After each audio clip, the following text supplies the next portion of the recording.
just go to my channel, you'll see it says like home videos, community, about. You just click community and you'll see it's like a news feed of posts.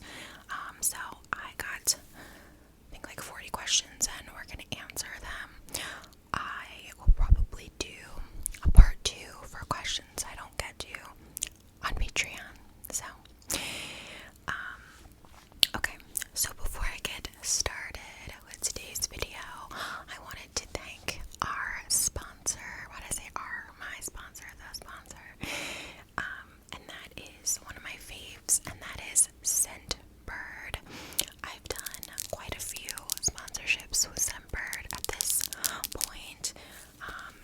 You know I love them. Scentbird is a fragrance subscription service that gives you the chance to wear and test out designer, not dupes, but actual designer fragrances for a very low price. They essentially give you each month a 30-day supply of the fragrance of your choice, so no surprises. And you know, so you can, and that's a 30-day supply, as in you wearing it like literally every day for 30 days. I still have the ones that, you know, had been sent to me previously, because I don't wear perfume 7 days a week. But so Scentbird is offering a discount if you use my code ASMRBABE with 2 E's, 2, the number 2. This will be in the description box and the pinned comment. 55% off your first order, which makes it just over $7. You gotta do it. That's so cheap. And you could get fragrances like, you know, Dolce & Gabbana, like Blue.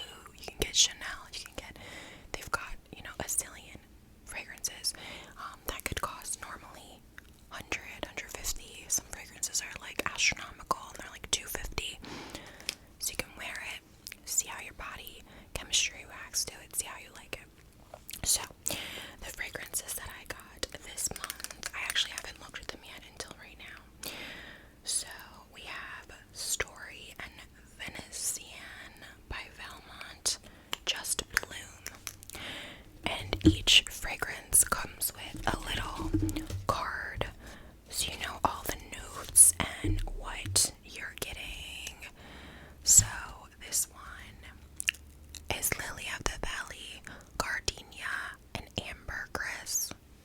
I'm gonna spray it on the card, and then we'll see which one I like best, and that's one I'll wear today. I'm going to a bridal shower. So this one to me is very like girly and light and flirty. Okay.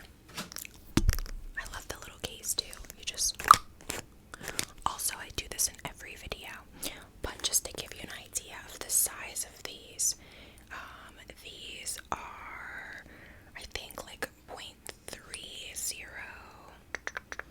okay, sorry, 0.27 milliliters. Your something like your roller ball, right? That these are like 20-30 bucks. I always forget this is 0.30, right? So just about the same. And then your tiny little samples, like this little guy, right? Like these teeny tiny little nuggets. It's not gonna focus. Something like this is 0.04.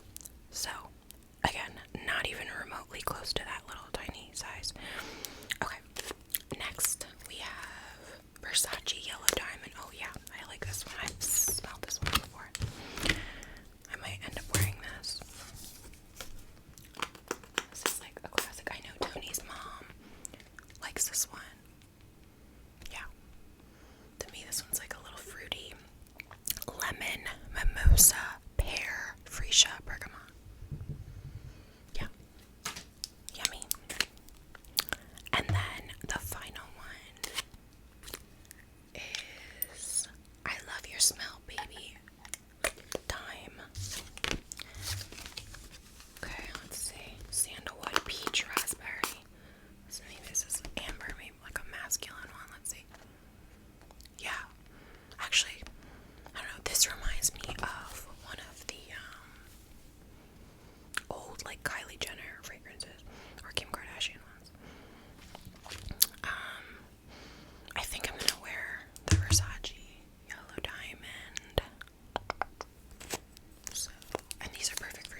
And so my friends, I have friends that are, 27, 28. Actually, they're all 28 by now, who have never had a boyfriend, a serious boyfriend, or really a boyfriend at all.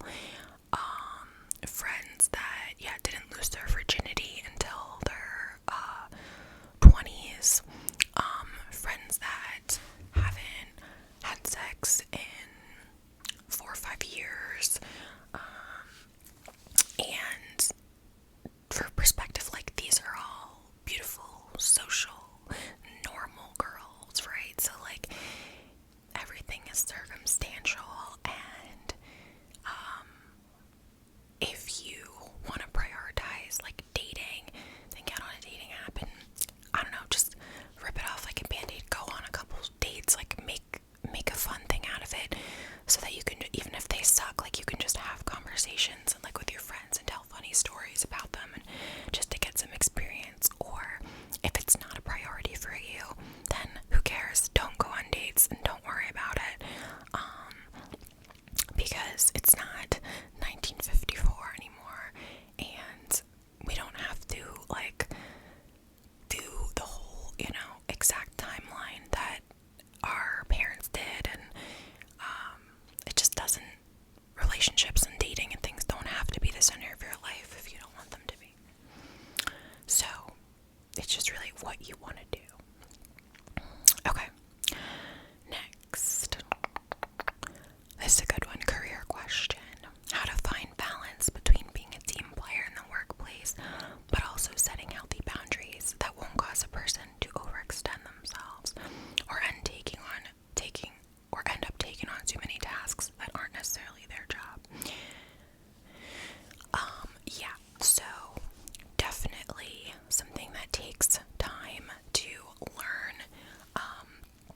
But so, like, when you're first starting out your career, you definitely, at least I found it in my experience, there was a lot of competition, and it was really hard to get in the door anywhere, especially being that I had no experience, right? So I really went above and beyond to try to prove myself, and work hard, and whatever else to show that I really was hungry and career oriented and things like that. And I think it also just goes with, like, the type of person you are. If you're worried about, like, oh, am I working hard enough? Am I proving myself enough? Like, you are, because the people that aren't worrying about it.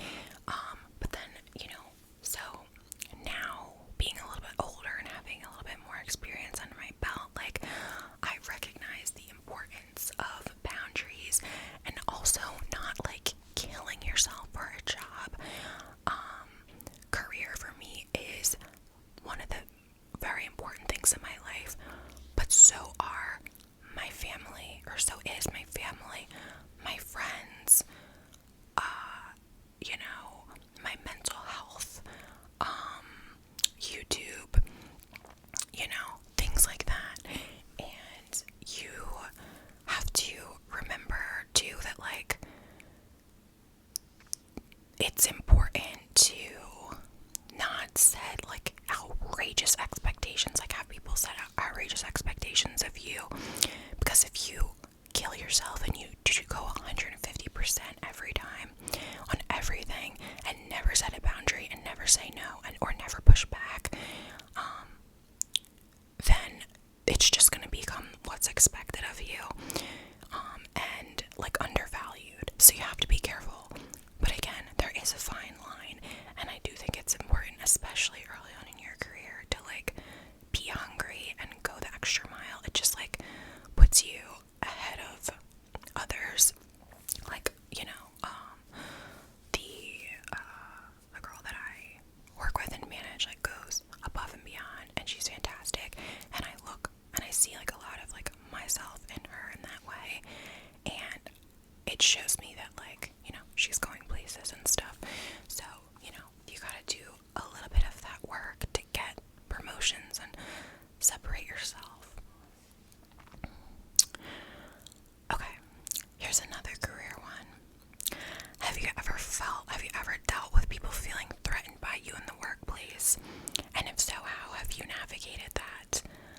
like your driver's skills or ambition as a young person, especially as a young woman.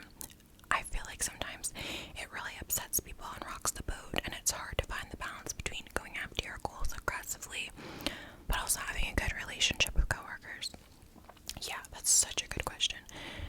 And has this happened to me? Yes, 100%, without a doubt. And I wouldn't go into like detail about it.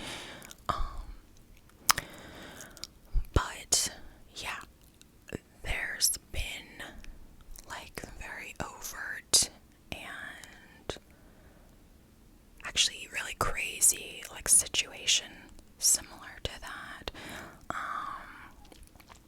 That maybe one day I'll tell the story of, but professionalism leads me not to do so. But essentially, all I really did was ignore it. It's so,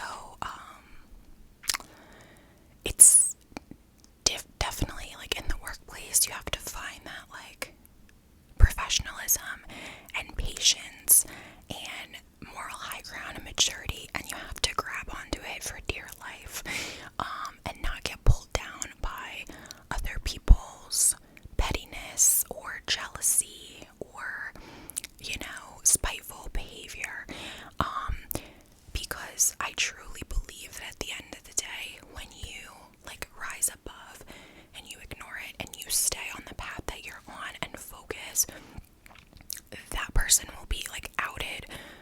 They'll continue that behavior, right? They'll continue that behavior towards others or towards you, and it will end up having a consequence for them that's negative, and they'll either learn from it or they'll go somewhere, So if you're dealing with that at work, I mean, if it's your boss, it can definitely be difficult because, who do you go to?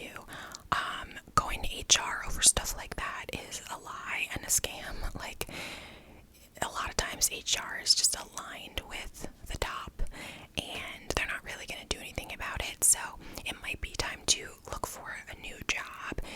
But if it's somebody that's like not your boss or not connected, or you can actually say something, if you have a trusted boss, say something to your boss. But again, devil's advocate, like, be careful of and make sure that you always remain humble as a young person, that you don't know everything and you have, things to learn still, and you could have something to learn from this person or, whatever. So there's I think, a fine line between being, aggressive and like looking for growth in your career and shining, and don't ever like let anybody dim your shine, but don't be cocky, don't be like tearing this person down or acting like you know everything, because you don't. But yeah, I mean, yeah. Okay. Any tips on how to shift the conversation with a boyfriend from "we want to get married at some point" to something more focused on actions to make it happen? My boyfriend says he wants to marry me all the time, but whenever I ask about what his vision is for when, he never has an answer, and it's starting to make me nervous.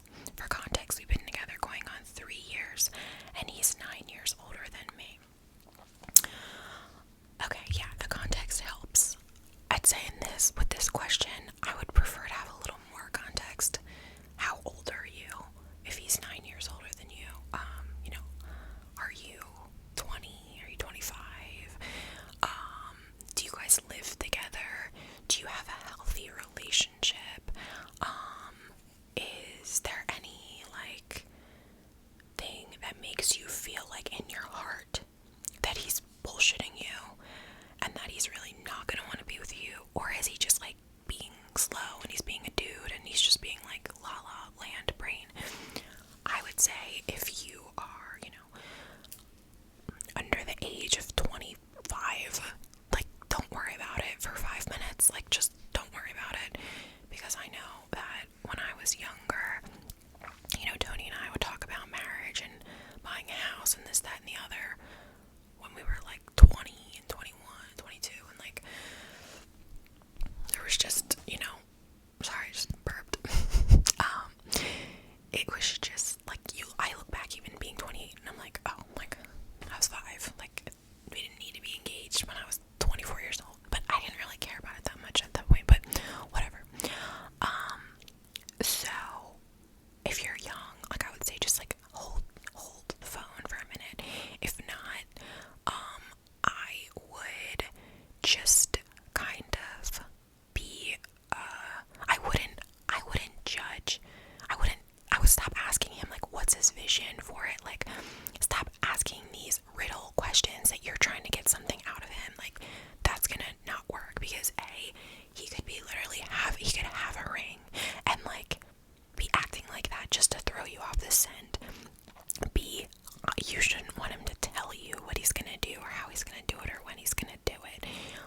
to be engaged soon. How do you feel about this? Like, ask him overtly. Don't be like, oh yeah, what do you think, like, the ring, like, or be like, do you want to go look at rings or something like that, but just be upfront about it. If you guys have been together for 3 years, yeah, I mean, it's okay to have that conversation.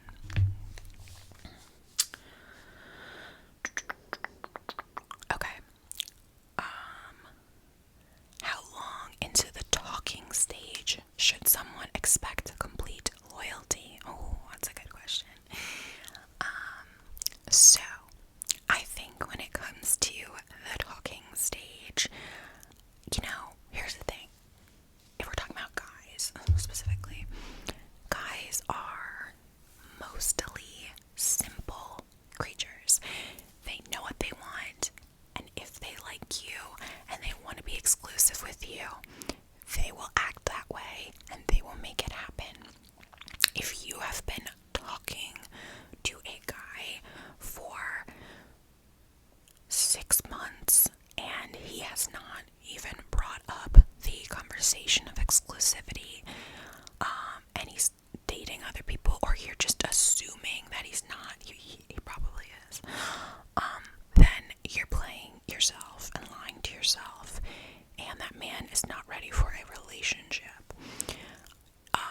If it's been a month and you've seen each other a handful of times, you're gonna start to feel it, right? Like, we don't want him to be like love bombing you and looking for loyalty and exclusivity like 3 weeks in, because that's fucking weird, right? So because you're a person too, and you need to decide if you like this guy and if he's gonna fit your standard and be good enough for you to be exclusive with. Is he worth that for you? So you'll just trust your gut. You will feel it.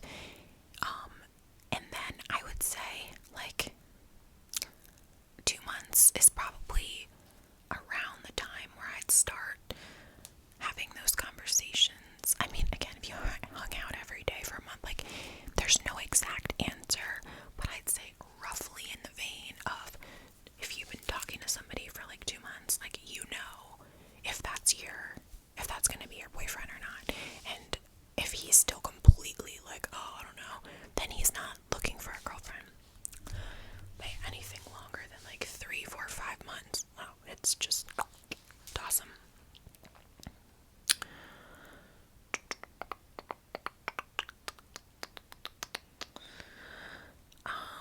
Okay. How do you control the relationship with Tony's parents when you have a problem with them? I'm asking because I live close to my husband's parents and we cannot meet at the same frequency at all. They are pretty paternalistic and I'm literally the opposite. I don't know if it makes any sense. Yeah, so it can definitely be difficult when you have issues with your spouse's, parents or family or whatever, because it kind of puts your spouse in a weird place, and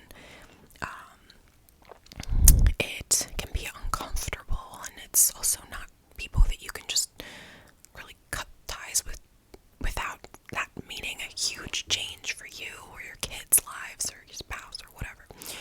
So, I've definitely gotten in disagreements with, Tony's family members and parents and stuff over the years, and I just kind of really handle it in the same way that I would handle a disagreement with anyone else. I'm not afraid to share my feelings. I'm not afraid to stand up for myself. But it's important to also be, assertive, not aggressive, never disrespectful, never name calling, screaming matches, things like that, that like you just can't take back. So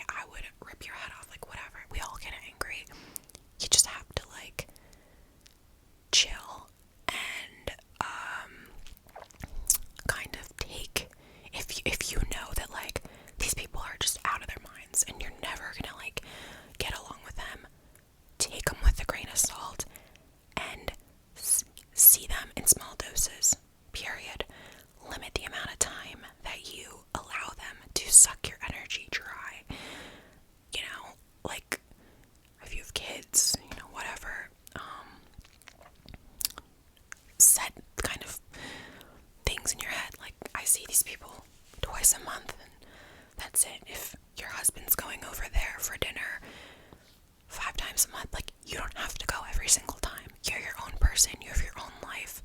And also, you could ask your husband to speak up on your behalf, respectfully, not aggressively, and just say, hey, my wife's feeling a certain way. Like, this is my wife, she's my family, she's important to me, and I need you to try to, like, play nice and play ball. But not everyone's gonna be willing. I know it doesn't always work out that perfectly. So, just small doses, honey. Small doses. Okay. These are such good questions. I'm gonna have to do a part 2. What advice do you have for somebody about to move in with their significant other for the first time? And then somebody else underneath, how to know if you're ready to move in with your partner and how to handle small issues as they've come up. I've been with my boyfriend 2 years and want to live together, but everyone pretends you should never fight, and I'm worried about that being inevitable. Okay, so, yeah, I mean, moving in together, I would say that, again, there's never like an exact timeline for stuff, but a general rule of thumb: when are you ready to move in together? Assuming your relationship is happy and healthy, and it's not to like try to heal a wound. It's not like he cheated on you and you feel he's uninterested, so you want to like spice things up. It's, we're happy together, we're financially stable, that's important, and we want to go to the next level. So assuming those things are all in place, I think you need to be with somebody for at least a full year before you're moving in with this person. I will die on this hill. You don't know this person. You really don't know them until 2 years, but I do understand as we get older, especially, and maybe this is not your first rodeo, you've dated guys, you've lived with guys, you know what you want, you both know what you want. I think a year's fine. But if you're younger, like, wait a year and a half at least. So I would say, yeah, financial responsibility, especially if you are younger. Like, don't be moving in out with you when you're just like gonna be struggling and fighting about money and this and that, because that's the number one thing that people fight over and get like divorces over. So when you're ready to move in together, or how do you know if you're ready to move in together, and are you like, what's gonna happen, what's advice?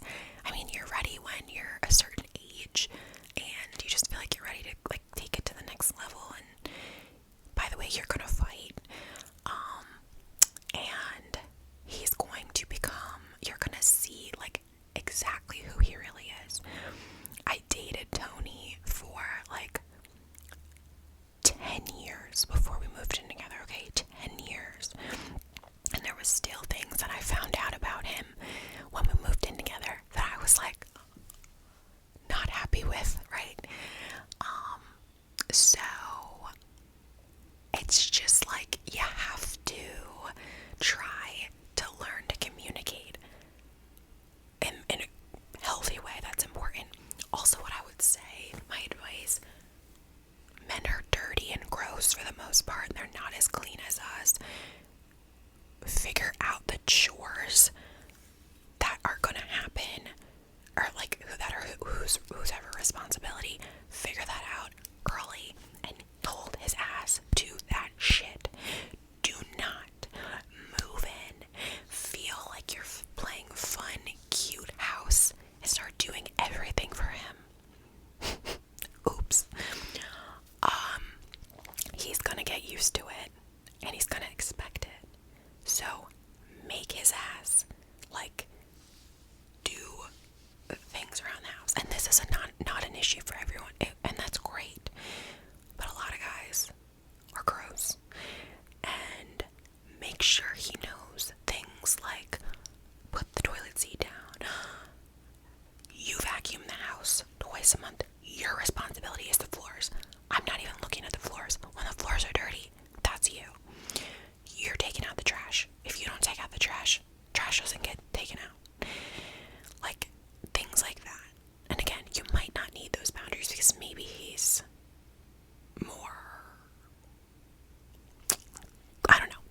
just so type A and so clean and so organized, and I just take initiative to do everything. That soon it's like, oh, it's just all these things my job, and that ends up happening for a lot of women if we're being real. So I've now had to, like, years later, hammer it into him, like, you trash, you are this, you do this.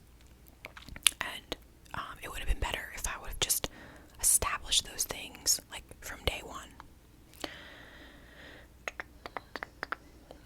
Okay. Oh my god, these are so good. These questions are really good. How do you encourage yourself when you feel off or have an off day? So, as somebody that is so,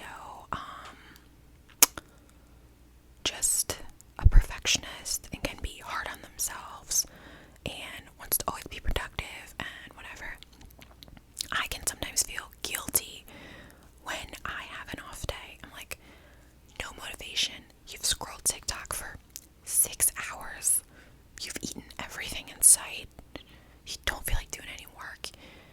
You're like, oh my god, I'm wasting this day, but like, I should be doing something. I could be being so productive. I know that if I just got up and took a walk, I would feel better, but why can't I get my legs to move and just go take a walk, or go to the gym, or go journal, go take a spa facial for myself, whatever, any of those things.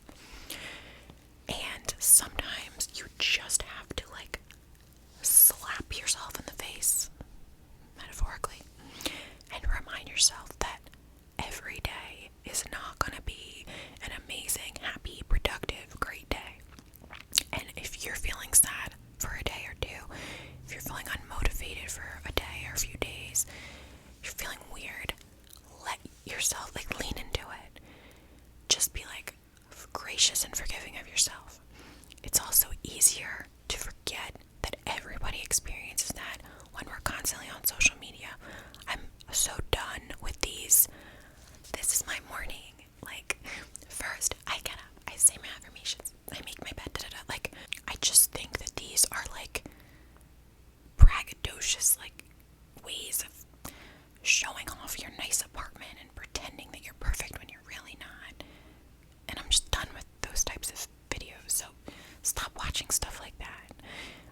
Because it'll be like, fuck, oh, everyone, now the whole TikTok trend is like, my 5 to 9 before my 9 to 5. It's like my 5 to 9, 5 a.m. to 9 a.m. Fuck off. I'm sleeping. Which sleep is important. Rest is so important for your mental health, your happiness, your sanity. So, lean into it, because it's fine. And then all you have to know is tomorrow, new day, and you're gonna wake up feeling so different the next day. You just are. You know this from experience. So just allow yourself to be a piece of shit on some days. Alright, I'm gonna do one more, then I gotta roll.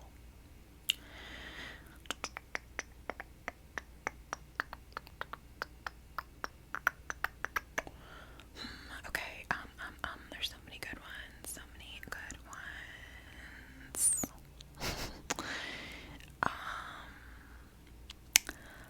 Hi, I'm entering my first year of college, and I'm wondering if you have any tips for making friends in a completely new environment. Yeah, so I will say I'm pretty damn good at making friends. I can be in a group, like, if Lily, for example, invites me to Pittsburgh and I don't know anyone, I don't need her to babysit me. Like, I'll make friends.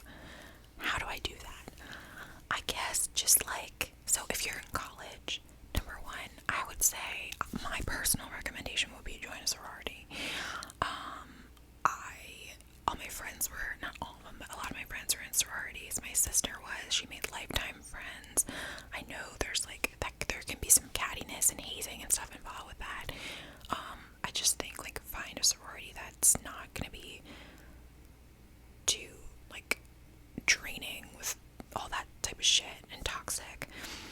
Also, remember that literally everyone there is, like, so excited to be there, and they're all looking to make friends. So just, like, number one, start with your